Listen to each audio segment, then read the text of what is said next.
नमस्ते दोस्तों, अगर आप लोग रेलवे की किसी भी एग्ज़ाम की तैयारी कर रहे हैं तो क्वाड्रेटिक इक्वेशन के इन सवालों को छोड़ने की गलती बिल्कुल मत कीजिएगा। इन सवालों को अच्छे तरीके से कर लीजिए और इनका कॉन्सेप्ट भी सीख लीजिए। आज ऐसे ही प्रश्नों के लिए हम आपको बेहतरीन कॉन्सेप्ट सिखाएंगे और इनका क्या तरीका है, सही अप्रोच क्या है, ये सारी चीज़ें हम सिखाने वाले हैं। तो वीडियो शुरू से अंत तक देखिएगा। पहला सवाल है, बहुत प्यारा सा सवाल है। अब अगर आप बेसिक से लगाना चाहें इसको तो नहीं लग पाएगा, मतलब आप कन्फ्यूज़ हो जाएंगे कि सवाल को आखिर लगाएं तो लगाएं कैसे, है ना। बहुत मस्त सवाल है और ऐसे सवाल रेलवे में हमेशा देखने को मिलते हैं।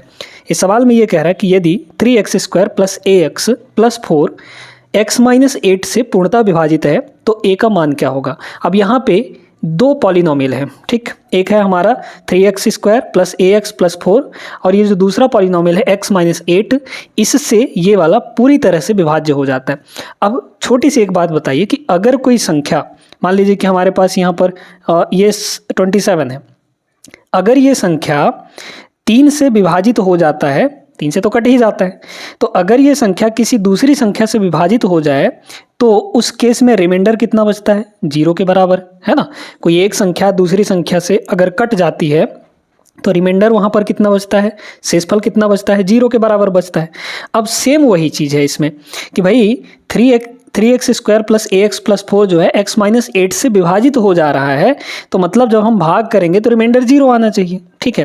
अब बात आता है कि जब एक पॉलिनोमियल को दूसरे पॉलिनोमियल से डिवाइड करना होता है तो रिमाइंडर निकालने का क्या तरीका है। एक तो तरीका है कि भाग दीजिए, लेकिन दूसरा तरीका यहाँ पर सीखिएगा, वो दूसरा तरीका ही आपके काम में आने वाला है।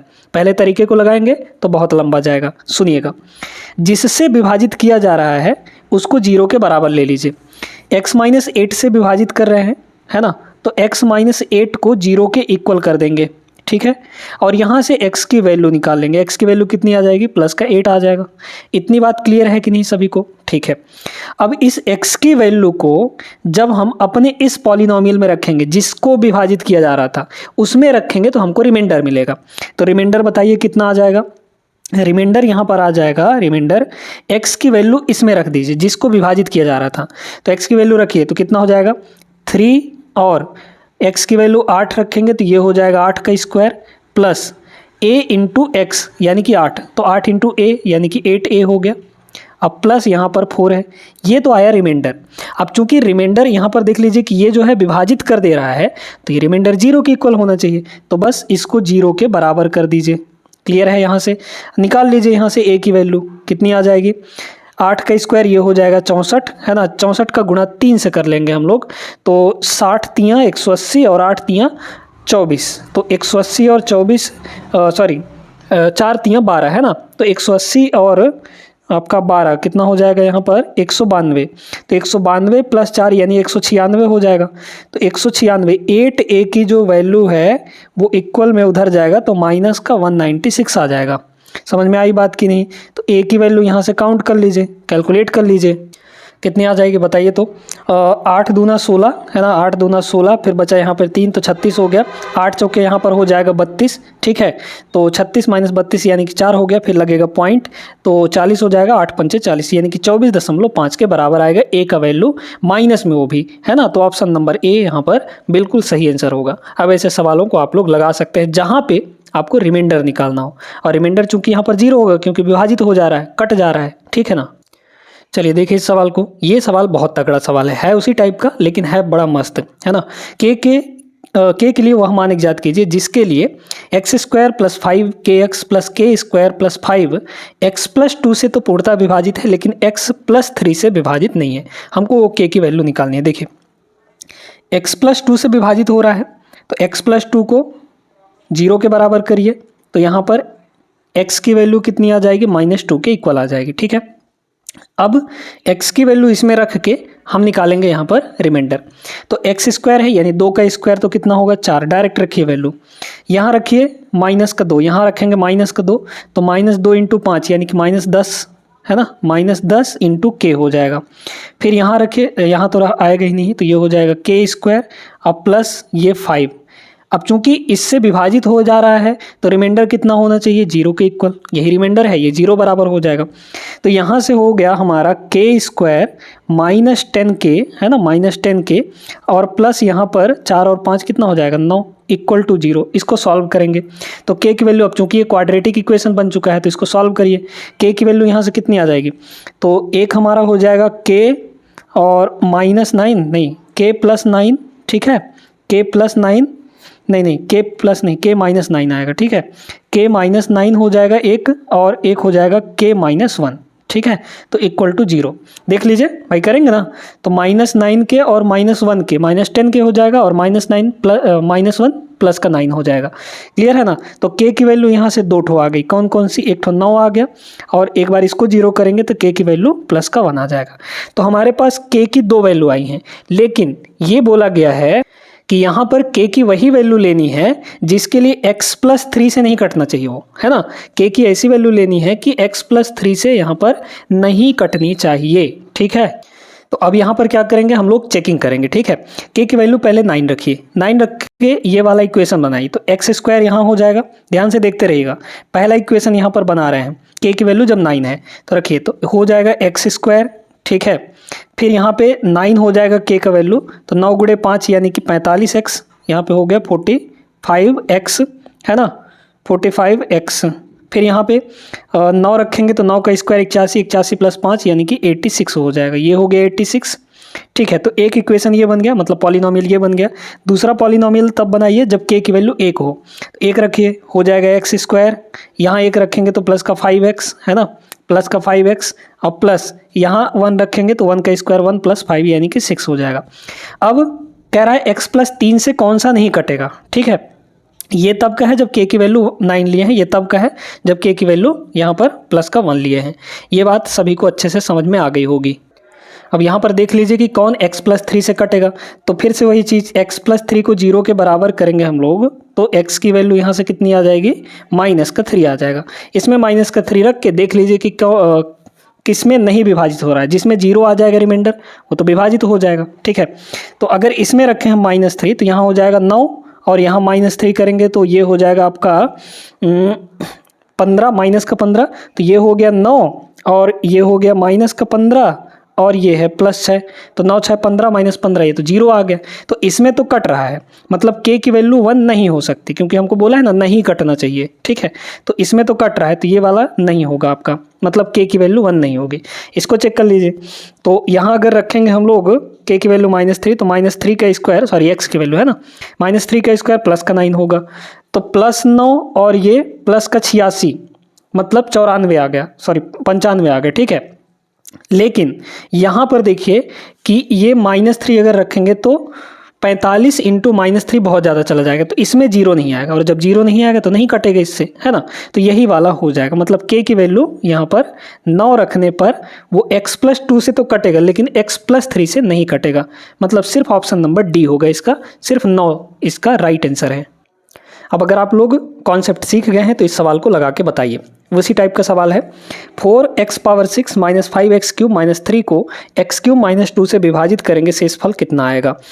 जिससे विभाजित कर रहे हैं उसको पहले 0 के बराबर करेंगे, तो x cube minus 2 equal to 0 करेंगे तो x क्यूब की वैल्यू यहाँ से प्लस का 2 आ जाएगा, ठीक है। अब इसको x की वैल्यू यहाँ से मत निकालते रहिए, क्योंकि यहाँ पर कुछ बन रहा है। देखिए यहाँ पे हो जाएगा 4, और x पावर 6 को हम लोग क्या लिख सकते हैं, हम लोग ऐसे लिख सकते हैं क्या, x क्यूब और इसका स्क्वायर, 3 दूना 6 हो जाएगा ना, फिर माइनस यहाँ है 5x क्यूब और माइनस यहाँ पर 3, ठीक है। ये आपका रिमाइंडर आ जाएगा यहाँ से, ठीक ना। अगर x क्यूब की वैल्यू रख देंगे तो बताइए रिमाइंडर कितना हो जाएगा यहाँ पर, ये हो गया 4, x क्यूब की वैल्यू 2 है तो यहाँ रखेंगे 2, तो 2 का स्क्वायर ये 4 हो जाएगा, माइनस यहाँ देखिए 5 और x क्यूब की वैल्यू 2 है तो ये हो जाएगा 2, और माइनस यहाँ पर 3, तो ये हो गया 16 माइनस 10 यानी कि 6, और 6 माइनस 3 यानी कि 3, तो ये टोटल आपका 3 शेषफल होगा, option number A correct answer, ठीक है ना। आगे चलिए, देखिए अगला प्रश्न ये भी थोड़ा अलग टाइप का है। एक्स स्क्वायर प्लस ए एक्स प्लस बी को जब एक्स माइनस 4 द्वारा विभाजित करते हैं तो शेषफल 32 बचता है। एक्स माइनस 4 को अगर हम लोग 0 के बराबर करेंगे तो एक्स की वैल्यू यहाँ से कितनी आ गई, 4 के बराबर। रिमाइंडर 32 आ रहा है तो एक्स की वैल्यू इसमें रखेंगे तो 32 आना चाहिए रिमाइंडर, वही तो रिमाइंडर होता है ना। तो एक्स की वैल्यू 4 रखिए तो यहाँ एक्स स्क्वायर मतलब 4 का स्क्वायर तो हो गया 16, प्लस यहाँ 4 रखेंगे तो 4a और प्लस यहाँ पर b हो जाएगा। ये रिमाइंडर आया और रिमाइंडर दिया किसके बराबर है, 32 के बराबर। तो यहाँ से 4a plus b equal to 32 minus 16 यानी कि 16 हो जाएगा। तो एक इक्वेशन हमारा ये बन गया। फिर कह रहा है X square plus B X plus A को जब एक्स माइनस 4 से विभाजित किया जाता है, मतलब उसी से करते हैं, तो 35 शेष बचता है। तो एक्स माइनस 4 से ही विभाजित किया जा रहा है यानी एक्स की वैल्यू 4 ही आएगा। अब 4 इसमें रखिए तो इसमें रखेंगे अगर तो एक्स का स्क्वायर कितना होगा, यानी 4 का स्क्वायर 16, प्लस यहाँ पे कितना हो जाएगा 4b हो जाएगा। अब प्लस a, तब शेषफल कितना आता है 35 के बराबर, तो ये हो गया 35। यहाँ से 4b plus a equal to 35 minus 16 कितना हो जाएगा यहाँ पर 21 के बराबर है ना, नहीं 15 में से 6 गया तो 9 हो जाएगा यानी कि 19 हो गया। क्लियर है ये चीज़। अब ये इक्वेशन है आपके पास और ये इक्वेशन है, a प्लस बी हमको चाहिए, दोनों को जोड़ दीजिए। दोनों को जोड़ेंगे तो क्या फ़ायदा होगा हमको, 4a यहाँ है और एक a यहाँ है यानी 5a हो जाएगा, और b यहाँ है 4b यहाँ है तो 5b हो जाएगा। तो मतलब 5a और 5b दोनों साइड आ रहा है, दोनों इक्वेशन को जोड़िए तो हो गया हमारे पास 5a प्लस यहाँ पर 5b और इक्वल टू 16 और 19, 9 6 15 और ये हो जाएगा आपका 35। ठीक है, तो a प्लस बी यहाँ से कितना आ गया, 5 को कॉमन लेके उधर डिवाइड कर देंगे तो 5 7 35 यानी कि 7 के बराबर होगा। Option number D correct answer है। समझ में आया बात। अब ये सवाल दोस्तों सेम उसी टाइप का है, तो ये आप लोग सॉल्व करके इसका आंसर हमें कमेंट बॉक्स में ज़रूर दीजिएगा, ठीक ना, कि इसका आंसर क्या होगा। समझ में आ गई बात। आगे हम लोग प्रश्न नंबर 6 पर चलते हैं। अब यहाँ पर बहुत ही ज़बरदस्त एक कॉन्सेप्ट समझिएगा, ध्यान से समझिए, है ना। हमारे पास जो क्वाड्रेटिक इक्वेशन होता है उसका स्टैंडर्ड फॉर्म क्या होता है, ax स्क्वायर प्लस bx और plus c equal to 0। Equal लगा है इसका मतलब ये इक्वेशन है, ठीक है। अब इस इक्वेशन के कितने रूट्स होंगे यानी कि कितने हल होंगे, मतलब x की कितनी वैल्यू आएंगी, तो जो इसकी डिग्री होगी उतने ही रूट्स आएंगे। एक्स स्क्वायर है, क्वाड्रेटिक है, इसलिए 2 मान होंगे यहाँ पर, यानी कि इसके 2 मान आएंगे, एक्स के 2 मान आएंगे, 2 वैल्यूज़ आएंगे। उन मानों को हम लोग या तो रूट्स बोलते हैं या हिंदी में यहाँ पर मूल कहते हैं। मूल मतलब हल कहते हैं, है ना। तो अगर एक इक्वेशन को सॉल्व करना हो तो इसका मतलब ये है कि उसके रूट्स निकालने के लिए बोले जा रहे हैं, यानी एक्स की वैल्यू निकालने के लिए। अब ये रूट अगर हम लोग एक ठो अल्फ़ा मान लें और एक ठो बीटा मान लें, मान लेते हैं कि यहाँ से x की 2 वैल्यू निकल कर आएंगी। पहली x की वैल्यू अल्फ़ा है और दूसरी x की वैल्यू यहाँ पर बीटा के बराबर है। तो इनका जो सम होता है यानी कि मूलों का योग अल्फ़ा प्लस बीटा, ये होता है माइनस बी अपॉन ए। माइनस बी अपॉन ए, बी क्या है, एक्स का कोफिशिएंट, एक्स के बगल में जो रहेगा वो बी होगा, एक्स स्क्वायर के बगल में जो रहेगा वो ए होगा, और सी हमारा कांस्टेंट टर्म है, ठीक ना। साथ में यहाँ पर जो इनका गुणनफल होता है यानी कि प्रोडक्ट ऑफ द रूट्स, ये कितना होता है, ये होता है constant term divide by x square का कोफिशिएंट, ये होता है। तो ये दोनों चीज़ें याद रखेंगे तभी आपको अच्छे से ये सारे सवाल बन पाएंगे। अब आइए इसमें कह रहा है कि 2y square minus 6y minus 7 equal to 0 हलों का योगफल कितना होगा। योगफल का मतलब मान लीजिए कि इसके 2 हल हैं, 2 सॉल्यूशन अल्फ़ा और बीटा, तो इन दोनों का प्लस चाहिए हमको। तो अल्फ़ा प्लस बीटा क्या हो जाएगा बताइए, माइनस बी अपॉन ए, है ना, यही तो होता है माइनस बी अपॉन ए। तो माइनस बी की वैल्यू है कितनी, बी क्या होता है, जिसका सिंगल पावर हो और उसके कोफिशिएंट, है ना। सिंगल पावर के बगल में यानी कि वाई के बगल में क्या है यहाँ पर माइनस का 6 है। ध्यान रखिएगा साइन के साथ लेना है आपको। वाई के बगल में -6 है तो बी की वैल्यू -6 हो गई। ये माइनस तो इसका फॉर्मूले में है, बाकी बी की वैल्यू कितनी है -6 डिवाइड बाई ए कितना है यहाँ पर एक्स इसके बगल में 2 है, तो ये हो जाएगा माइनस माइनस प्लस और प्लस 6/2 मतलब कि 3। तो मूलों का जो योगफल है वो 3 होगा, ऑप्शन नंबर सी, ठीक है ना। आगे चलिए प्रश्न नंबर 7 पर। चलिए ये बहुत बढ़िया सवाल है, बहुत ज़बरदस्त है, आरआरबी ग्रुप डी 2022 में पूछा हुआ प्रश्न है, ठीक ना। अगर दोस्तों आपके पास रूट्स दिए हैं तो आप तो इक्वेशन निकाल सकते हैं, ठीक है। एक्स की वैल्यू एक ठो कुछ दी गई है, एक ठो कुछ दी गई है, तो वहाँ से आप निकाल सकते हैं। लेकिन अगर आपको डायरेक्ट ये चीज़ दे दिया जाए कि रूट्स का सम दे दिया जाए, है ना, माने अल्फ़ा प्लस बीटा दे दिया जाए और अल्फ़ा इंटू बीटा दे दिया जाए, तो वहाँ से इक्वेशन कैसे निकालेंगे, मतलब द्विघात समीकरण कैसे निकालेंगे। तो अगर आपको सम भी दिया हो, प्रोडक्ट भी दिया हो, तो सीधे सीधे इक्वेशन जो होता है वो होता है एक्स स्क्वायर माइनस यहाँ पर सम ऑफ रूट्स, है ना, सम ऑफ रूट्स यानी कि मूलों का योग, जो अल्फ़ा प्लस बीटा कह रहे थे वो अल्फ़ा प्लस बीटा यहाँ पर होगा, सम ऑफ रूट्स, और इनटू में यहाँ पर हो जाता है एक्स, ये हो गया एक्स, और प्लस अल्फ़ा इंटू बीटा यानी कि प्रोडक्ट ऑफ रूट्स, तो यहाँ पे हो जाएगा प्रोडक्ट ऑफ रूट्स, है ना, प्रोडक्ट ऑफ रूट्स, ठीक है, और इक्वल टू यहाँ पर हो जाएगा 0। मतलब इसी को अगर लिखा जाए तो ये बनेगा हमारा एक्स स्क्वायर और ये होता है alpha plus beta, sorry minus ना होगा यहाँ पे, ठीक है, और ये होता है alpha plus beta into X और plus alpha into beta equal to 0। तो ये होता है हमारा फॉर्मूला, इनको याद रखिएगा, तब आप एक क्वाड्रेटिक इक्वेशन निकाल पाएंगे, ठीक है। अब आइए इसमें r और s जो है इस समीकरण के मूल हैं, मतलब रूट्स हैं, तो एक बार r प्लस एस निकालिए, ठीक ना। तो यहाँ से सम ऑफ रूट्स कितना आ जाएगा, माइनस बी बटे, तो माइनस बी की वैल्यू कितनी है, -3 है, तो यहाँ हो जाएगा -3 डिवाइड बाई ए की वैल्यू कितनी है, यहाँ पे 1 है ना, कुछ नहीं है मतलब 1 है, तो 1 हो जाएगा, यानी कि ये 3 आ गया। फिर एक बार r इंटू एस निकालिए, यानी कि प्रोडक्ट ऑफ रूट्स इसके, है ना, तो कितना आ जाएगा c बटे a, यानी कि 2 बटे 1, तो 2 ही होगा, ये चीज़ मिल गई। अब हमें ये बोला है कि x के पदों में वह द्विघात समीकरण निकालिए जिसके roots R square plus S square और आर एस स्क्वायर हों, इस तरीके से हों। मतलब अब हमको एक ऐसा इक्वेशन निकालना है जिसके रूट्स, एक रूट ये हो और दूसरा रूट ये हो, मतलब ये अल्फ़ा हो और ये बीटा हो, ठीक है। तो अब दूसरे समीकरण के लिए हमको अल्फ़ा प्लस बीटा और अल्फ़ा इंटू बीटा चाहिए, ठीक है, ये चीज़ तो समझ गए।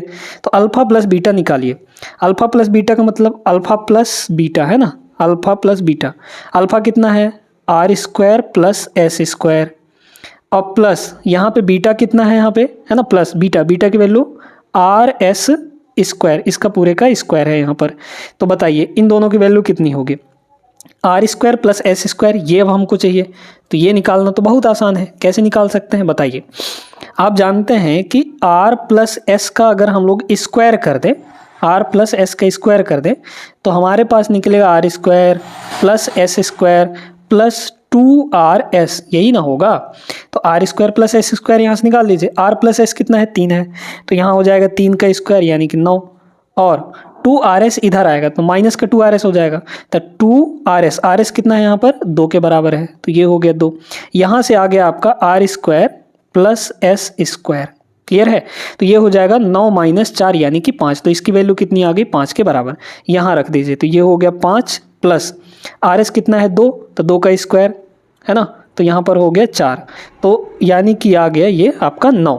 अल्फ़ा प्लस बीटा 9 आ चुका है। अब अल्फ़ा इंटू बीटा निकालिए, तो अल्फ़ा कितना है, अल्फ़ा इंटू बीटा, है ना, अल्फ़ा कितना है बताइए, R square plus S square, ये है आपका अल्फ़ा, इंटू बीटा यानी कि आर एस इसका स्क्वायर, ये बीटा है। R square plus S square कितना आया है 5, आर एस कितना है 2, तो 2 का स्क्वायर ये हो जाएगा 4, मतलब यहाँ से ये हो गया आपका 20 के बराबर, क्लियर है ना। आइए अब यहाँ पे इसमें सीधे सीधे आपको वैल्यू रख देनी है, तो कितना हो जाएगा, हमारा जो इक्वेशन बनेगा वो बन जाएगा x square minus alpha plus beta यानी कि 9 into x plus alpha into beta यानी कि 20 इक्वल टू 0। मैच कर लीजिए कौन सा है, ऑप्शन नंबर सी, यहाँ पे बड़े प्यार से लगा दीजिए। उम्मीद करते हैं क्लियर हो गया होगा, ऐसे सवाल बहुत देखने को मिल जाते हैं आपके एग्जाम में, ठीक है ना। अगले प्रश्न पे चलिए। क्वाड्रेटिक इक्वेशन में दोस्तों एक और कॉन्सेप्ट बहुत महत्वपूर्ण आता है, डिस्क्रिमिनेंट का, यानी कि विविक्तकर का। विविक्तकर क्या होता है समझिएगा, ठीक ना। जैसे हमारे पास एक क्वाड्रेटिक इक्वेशन दिया है ax स्क्वायर प्लस bx, है ना, ध्यान देते रहिएगा, plus bx plus c equal to 0, ये क्वाड्रेटिक इक्वेशन है।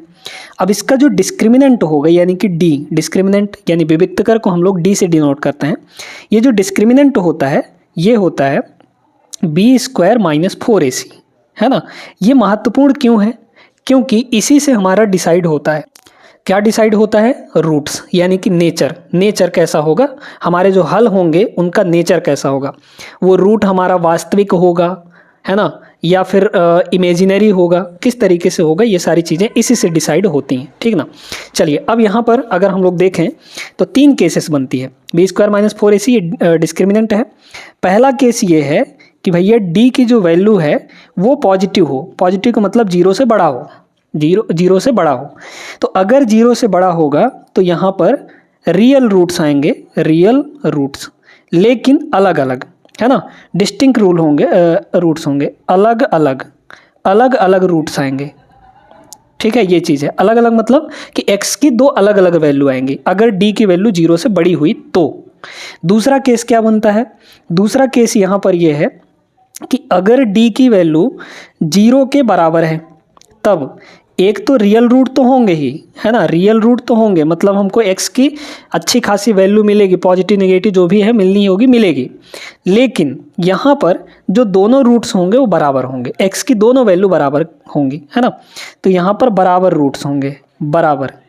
ये बात समझ में आई कि नहीं? इसको सारी चीज़ें नोट करके रखिएगा। तीसरा, अगर d की वैल्यू कहीं नेगेटिव आ जाए, 0 से छोटा, तब यहाँ पे इमेजिनरी रूट्स आते हैं। कैसे आते हैं? काल्पनिक, इमेजिनरी, है ना, इमेजिनरी यहाँ पर रूट्स, इमेजिनरी रूट्स आते हैं। और समझ में आ गया ना, इमेजिनरी रूट्स आएंगे मतलब वो वास्तविक नहीं होंगे, अवास्तविक होंगे, है ना, नॉन रियल रूट्स होंगे। चलिए, तो ये चीज़ें समझ गए ना। अब यहाँ पे इसके कह रहे हैं कि इसके मूल बराबर हैं, तो जब इसके मूल बराबर हैं तो निम्नलिखित में से कौन सा सत्य होगा? आप जानते हैं कि जब मूल बराबर होते हैं तो डिस्क्रिमिनेंट 0 के बराबर होता है, डिस्क्रिमिनेंट 0 होगा तभी रूट्स बराबर होंगे।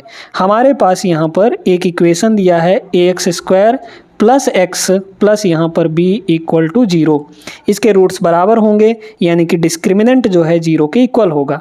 और डिस्क्रिमिनेंट होता कितना है? b² - 4ac, ठीक है, = 0। b की वैल्यू कितनी है यहाँ पर? x के बगल में क्या है? 1 है ना, तो 1 का स्क्वायर हो जाएगा ये, -4। a के जगह पर तो a ही है और c के जगह पर यहाँ पर b है, = 0। तो यहाँ से 1 = 4ab आ गया, 1 = 4ab आ गया, मतलब ऑप्शन नंबर सी होगा। आगे चलिए नोट करके रखिएगा इन सारे कॉन्सेप्ट को। इस सवाल को देखें, ये भी एक बढ़िया एकदम ज़बरदस्त है। x² - px + 6 = 0 है, इसका एक रूट 2 के बराबर दिया है, मतलब यहाँ पर अल्फ़ा की वैल्यू हमको पता है, अल्फ़ा कितना है? 2 के बराबर। तो बताइए x², ध्यान से देखते जाइए, x² - px + 6 = 0। तो यहाँ से अल्फ़ा प्लस बीटा कितना हो जाएगा बताइए? तो alpha plus beta minus b कितना है यहाँ पे? -p के बराबर है, अपॉन यहाँ 1 है, तो ये हो गया 1, तो -b/a, मतलब ये सीधे सीधे p के बराबर हो गया। आगे सुनिए, अल्फ़ा इंटू बीटा कितना होगा? अल्फ़ा इंटू बीटा इसके लिए तो 6/1 हो जाएगा, यानी c/a, तो 6 ही आएगा, ठीक है। तो अल्फ़ा प्लस बीटा, अब देखिए यहाँ पर एक रूट जो है वो 2 है, यानी अल्फ़ा की वैल्यू यहाँ पर 2 है, तो ये हो गया 2, है ना, इंटू बीटा = 6, तो बीटा की वैल्यू यहाँ से कितनी आ गई? 3 के बराबर। अब बीटा की वैल्यू और अल्फ़ा की वैल्यू यहाँ रखेंगे तो p आ जाएगा। तो बताइए p कितना आएगा? p होगा अल्फ़ा प्लस बीटा, अल्फ़ा कितना है? 2 और बीटा 3 यहाँ पर, तो अल्फ़ा प्लस बीटा यानी कि 2 और 3 5 आ जाएगा, है ना। तो यहाँ पर p की वैल्यू अपने पास 5 आ चुकी है। अब कह रहा है कि द्विघात समीकरण, अब हमारे पास एक और इक्वेशन है ये वाला, इसके रूट इक्वल हैं, समान हैं, बराबर हैं। तो जब रूट बराबर होते हैं तो डिस्क्रिमिनेंट 0 के बराबर होता है, तो इसका डिस्क्रिमिनेंट 0 होगा। डिस्क्रिमिनेंट का मतलब b² - 4ac, है ना, तो यहाँ पर हो जाएगा b² - 4ac = 0 होगा। b कितना है? x के बगल में कितना है? -2p, तो यहाँ हो जाएगा -2p इसका स्क्वायर -4, a कितना है? 1 है यहाँ पर, तो ये हो गया 1 और इंटू c, तो c यहाँ q के बराबर है, = हो गया 0। अब देखिए इसमें p की वैल्यू रखनी है आपको, तो p की वैल्यू कितनी है? 5, तो ये हो जाएगा 5, तो यहाँ 5 दूना 10 होगा, मतलब -10, और -10 का स्क्वायर करेंगे तो 100 के बराबर आएगा, पॉजिटिव का 100, माइनस यहाँ हो जाएगा 4q, है ना, = 0, तो q की वैल्यू यहाँ से 25 के बराबर आ गई। क्लियर है? सॉल्व कर लेंगे तो आ जाएगा, q की वैल्यू 25 होगी, ऑप्शन नंबर डी। समझ में आया सभी को? वीडियो इसी बात पे लाइक कर दीजिए और अगले प्रश्न पर चलिए। आइए यहाँ पर ये सवाल देखते हैं। यदि अल्फा और बीटा इस बहुपद के ऐसे शून्यक हैं जो alpha square plus beta square की वैल्यू 24 है, तो के का धनात्मक मान यहाँ पर क्या होगा बताइए। इसके लिए अल्फा प्लस बीटा कितना होगा, बहुत प्यारा सा सवाल है, सिंपल सा है, बन जाएगा। अल्फा प्लस बीटा कितना होगा, माइनस बी बटे, तो माइनस बी की वैल्यू यहाँ पर 4 है, तो ये हो गया 4 बटे ए, तो ए यहाँ पर क्या है, के है ना, तो ये हो जाएगा के। अल्फा प्लस बीटा इतना आ गया। अल्फा इंटू बीटा कितना होगा बताइए, यहाँ से अल्फा इंटू बीटा सी बटे, तो सी कितना है 4 के बराबर, अपॉन ए कितना हो जाएगा के बराबर, तो ये हो गया के। हमको बोला है alpha square plus beta square की वैल्यू यहाँ पर 24 है, तो के का मान कितना होगा बताइए। यहाँ पर अगर हम अल्फा प्लस बीटा का होल स्क्वायर आपसे पूछें, अल्फा प्लस बीटा का होल स्क्वायर, तो कितना होता है formula, alpha square plus beta square plus यहाँ पे 2 अल्फा बीटा, यही ना होता है, सबकी वैल्यू रख दीजिए। बताइए अल्फा प्लस बीटा कितना है, -4/k, तो यहाँ हो जाएगा -4/k, इसका पूरे का square plus equal to alpha square plus beta square, इतने की वैल्यू आपको पता है 24 है, ये हो गया 24 प्लस यहाँ देखिए 2 इंटू अल्फा बीटा है ना, तो 2 इंटू अल्फा बीटा की वैल्यू कितनी है 4/k, तो यहाँ हो जाएगा 4/k हो गया। ठीक है, तो ये हो गया दोस्तों 16/k स्क्वायर, तो इधर हो जाएगा 16/k स्क्वायर और इक्वल टू ये हो गया 24, अब प्लस यहाँ हो जाएगा 8/k, है ना। के स्क्वायर से हर जगह मल्टीप्लाई कर दीजिए, तो के स्क्वायर से अगर मल्टीप्लाई करेंगे तो यहाँ के स्क्वायर से मल्टीप्लाई करेंगे तो बस 16 बचेगा, है ना, देखते जाइएगा 16 इक्वल टू यहाँ के स्क्वायर से मल्टीप्लाई करेंगे तो 24 के स्क्वायर हो जाएगा, यहाँ के स्क्वायर से मल्टीप्लाई करेंगे तो के कट जाएगा, 8k आ जाएगा। अब 8 से हम लोग और काट सकते हैं, यहाँ पर 24 होगा ना, यहाँ पर आपका 24 हो जाएगा। ठीक है, ये होगा 24k स्क्वायर, क्लियर। अच्छा 8 से सब कट जाएगा, तो 8 से अगर सब कट जाएगा तो काट दीजिए, तो यहाँ हो जाएगा 2, सबको उधर ले जाइए, है ना, 8 से काटिए इसको, तो ये हो जाएगा 3k स्क्वायर, 8 से इसको काटेंगे तो प्लस का k और ये उधर जाएगा तो माइनस का 2 हो जाएगा इक्वल टू 0, क्योंकि 8 से काट के लिखे हैं। अब k की वैल्यू यहाँ से निकाल लीजिए, तो कितनी हो जाएगी, यहाँ पर अगर हम लोग निकालेंगे k की वैल्यू, है ना, तो इसमें रख के चेक कर लीजिए ना, ऑप्शन से चेक कर लीजिए, इसमें रखिए, यहाँ पर पहले ऑप्शन को चेक करिए, पहले ऑप्शन को रखकर अगर हम लोग चेक करेंगे यहाँ पर तो ये कितना हो जाएगा, इसको थोड़ा मिटा देते हैं, आप लोग नोट कर लिए होंगे, ठीक ना। देखिए पहले ऑप्शन को रखिए, तो यहाँ रखेंगे 3/4, तो ये 3 है, 3/4 का स्क्वायर करेंगे तो 9/16 हो जाएगा, तो 9 का 3 से मल्टीप्लाई हो गया यानी कि 27, तो 27 बटे यहाँ 16 हो गया, प्लस यहाँ रखिए तो 3/4 हो जाएगा, 3/4 हो गया, -2, क्या ये 0 के बराबर आएगा, कभी नहीं आ पाएगा। ठीक है, ये फिर एक बार देखते हैं, अगर इसको करेंगे हम लोग तो कितना हो जाएगा, 4 यहाँ और 4 यहाँ, तो ये 16 हो गया, 27 और 12 आपका हो जाएगा 39, तो 39/16 आपका 3 नहीं आ पाएगा, है ना, तो मतलब 0 सॉरी हाँ नहीं आ पाएगा, इसमें 0 नहीं आएगा, तो ये ऑप्शन आपका नहीं होगा। सेकंड ऑप्शन रखिए, 1/3 रख लीजिए, यहाँ रखिए, तो ये हो जाएगा 3 और 1 का स्क्वायर 1/3 का स्क्वायर 9 प्लस 1/3 और -2, तो क्या ये 0 आ पाएगा, बिल्कुल नहीं आ पाएगा, क्योंकि ये छोटी वैल्यू है, छोटी वैल्यू में -2 करेंगे तो 0 कैसे आएगा, 1 से तो ये छोटा ही होगा ना। ठीक है ना, तो दूसरा ऑप्शन भी आपका नहीं होगा। ठीक है, ये ऑप्शन भी नहीं। इसको देखिए यहाँ पे रखेंगे अगर, तो ये हो जाएगा 3 × 4 का स्क्वायर 16/9 और प्लस 4/3 -2, बताइए क्या 0 के बराबर आएगा, सेटिस्फाई कर रहा है कि नहीं, तो ये हो जाएगा 3 और 16 और 4 20, 20/3 नहीं आएगा, तो ये ऑप्शन भी नहीं होगा, एक ही बचा है ऑप्शन नंबर डी। चाहे तो रखकर चेक कर सकते हैं, देखिए 3 हो जाएगा इंटू 2/3 का स्क्वायर करेंगे तो 4/9 होगा, अब प्लस यहाँ पे 2/3 करिए, ये हो जाएगा कट जाएगा, 4 2 6, 6/3 है ना, 6/3 2 आ जाएगा आपका, है ना, और -2 इक्वल टू 0 हो गया, तो option number D is the right answer.